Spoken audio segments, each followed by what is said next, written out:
Tough love, that's what some call it. And while it may be challenging for new program entrants, by graduation day, they know it's all about having the right attitude. The philosophy behind STRIVE, it actually goes with the acronym with STRIVE, and that means support and training results in valuable employees.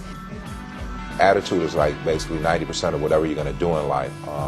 And what we're trying to do is just teach folks worksite behaviors. Some of them may have had negative behaviors on the job, which has actually prevented them from maintaining employment. And those are some of the things that we're trying to curb here at STRIVE.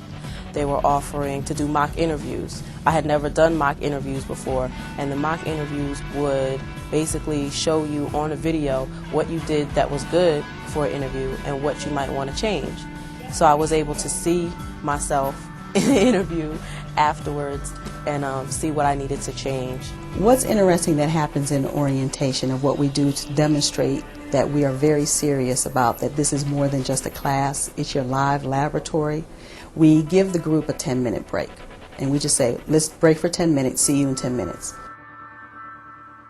At 10 minutes, we start the class back exactly on time. Invariably, there is at least one, if not maybe half the class, that comes back late. Well, they're not allowed back into the classroom. I would say my approach is zero tolerance, because I believe that when you put someone's back against the wall, the best of who they are will come out. I'm good at that. I'm good at bringing the best out in people.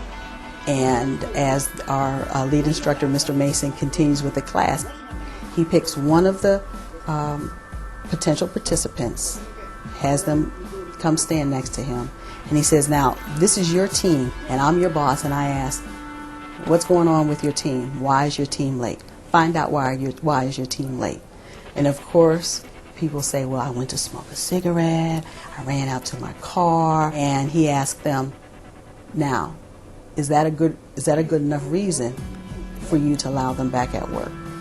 Basically what I try to do is I have them challenge themselves on managing their lives. I try to have them get to a point within themselves that they say, you know what, this is who I am. I have all these other things in my past with me. However, I can manage those things so that I can move forward and be productive.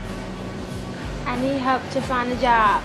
Part of the concept behind the money bar, there are rules, just as when you work for an employer. Chris, you had this earlier. I'm just going to go over it again. You know how to come dressed tomorrow, right?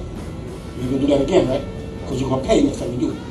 If you do not, or if you break one of those rules or regulations, if you come back late from a break, if you have an unexcused absence, if you spoke out of turn in class, then you have to pay a fine. And so what that represents is time lost from work. They say it's about who you know, and sometimes I'm thinking, okay, who do I know that's like up there? But you have to sell yourself. I learned that. You have to learn how to sell yourself. If you could sell yourself, you'll make it.